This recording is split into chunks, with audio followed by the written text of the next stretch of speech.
Because God said, my ways are not your ways, saith the Lord, neither are my thoughts your thoughts. As the heavens are higher than the earth, so are my ways higher than your ways, and my thoughts than your thoughts.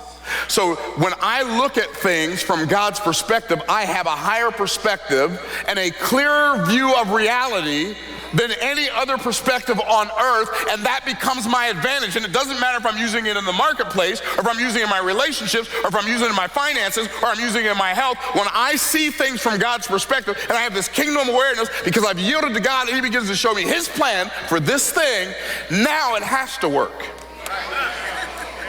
How many of y'all tracking?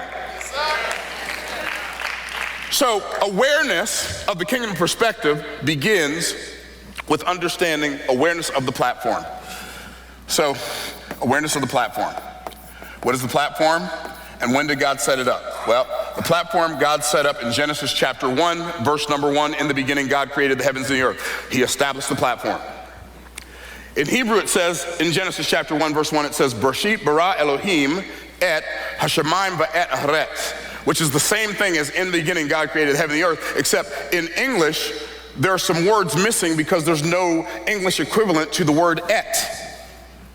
Bereshit bara Elohim et. What is this et? Bereshit bara Elohim et. Et is the Aleph Tav. Aleph is the first letter of the Hebrew alphabet. Tav is the last letter of the Hebrew alphabet. So when it says Bereshit bara Elohim et, that et is the Aleph Tav. The Aleph Tav is the thing that words are made of.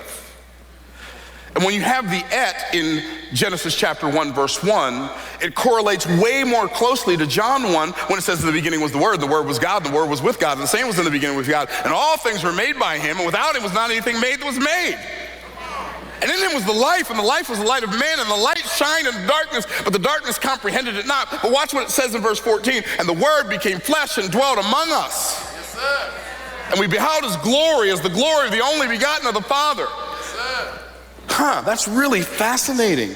So God, even in Genesis 1:1, tells us that he created everything with the et, the Aleph Tav, the Word.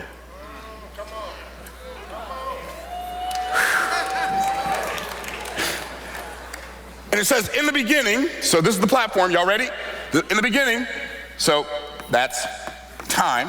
Before in the beginning, there was no time. God created the heavens, that's space, and he created the earth. Oops, I got excited. I forgot to write the C. I was writing earth, y'all got me ahead of myself. See, he created the earth, that's matter. That is the platform, time, space, and matter. That's the platform that God established for us to operate in on the earth realm. We are all bound by time, space, and matter. What's the platform? Time, space, and matter. What's the platform? Time, space, and matter. Okay. We have to have awareness of the platform and what the limitations of the platform are and what the parameters of the platform are, because the next thing God gave us, he gave us the parameters. And I got to give you these parameters fast. So y'all listen fast.